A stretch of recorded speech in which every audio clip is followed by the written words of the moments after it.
Good afternoon, Professor and fellow classmates. I hope this video finds you well.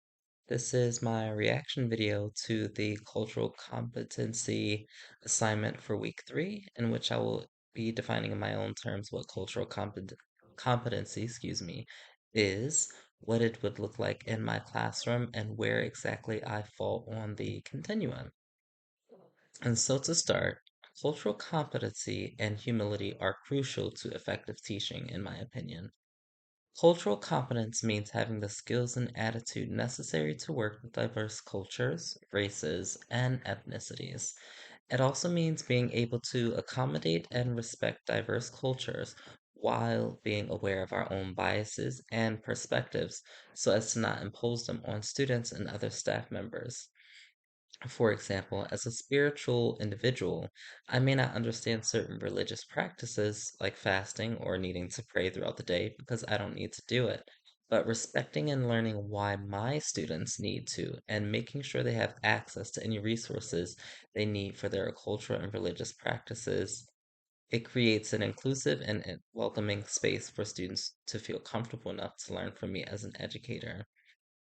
As I navigate the cultural competency continuum, I kind of find myself in the middle. I'm actively engaged in learning about other cultures, both professionally and personally. I'm committed to self reflection when time allows, and I make it a priority to respect any culture and religious practices I am aware of. However, I do acknowledge that there is much that I do not know, and at all times, I can sometimes feel overwhelmed by the vastness of cultural knowledge and need for politically correct terminology.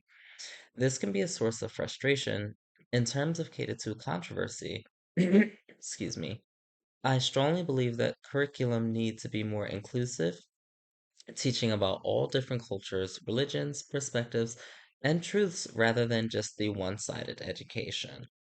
On the journey to deepen my cultural competency, continuing education and mingling in diverse communities in my personal life would be a way to go. Continued higher education like seminars, conferences that can keep me up to date and well informed in diversity, inclusion, and newly established ways to create inclusive spaces for educators.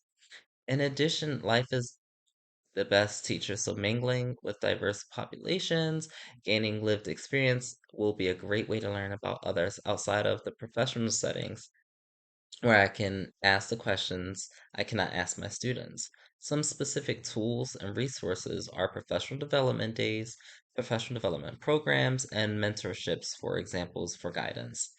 In my current and future classroom, inclusivity will look like a safe and welcoming space for students of all races, ethnicities, disabilities, and cultures. Every student, aide, and teacher in the classroom is free to express who they are in a respectful manner. There will be a strict no bullying policy, and I will ensure that there are accommodations for anyone who needs them.